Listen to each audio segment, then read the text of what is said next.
they stayed together for the kids. That's what they told their friends. That's what they told their family.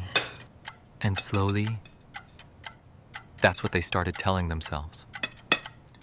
Because staying felt easier than breaking.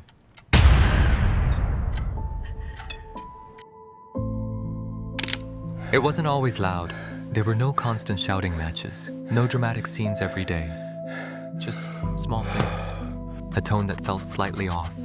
A correction that came a little too often. A sigh that said more than words ever could. Day after day, those small things became distance. They weren't partners anymore. They were just two people trying not to break, inside the same house. One day, he decided to leave. Not forever, just for a while. In a place where no one knew him. No expectations, no tension waiting for him. And at first it felt strange. The silence was unfamiliar. But slowly, that silence became peace. He could finally hear his own thoughts again. And back home, she felt something too. Not emptiness, not loneliness, but lightness. Like something heavy had quietly left the room. The air felt different. And for the first time in years, she could simply be. And each time they hung up, there was no ache, no longing. They thought they missed each other, but what they really missed was the comfort of familiarity, the routine. For the first time, they allowed themselves to ask the question, was this still love, or just habit?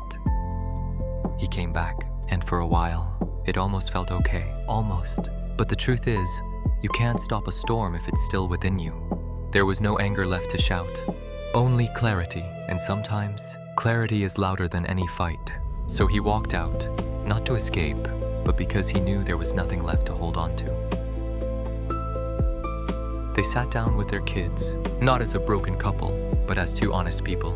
They expected tears, confusion, maybe even anger. But what they saw instead was relief, because the children had already seen the cracks. And now, they were finally seeing the truth. We are taught that love is a house we must defend at all costs, that staying is the only way to be brave.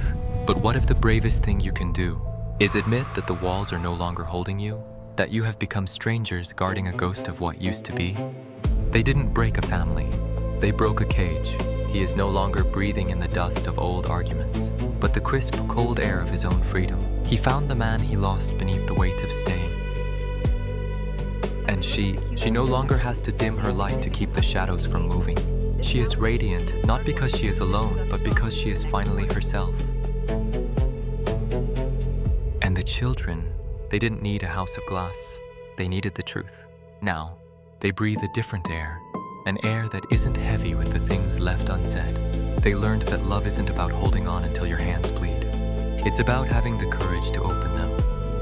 Shiva teaches us that for new life to begin, the old must be cleared away.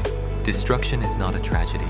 It is a sacred preparation. Sometimes, the most beautiful thing you can build is the courage to walk away so that everyone can finally live.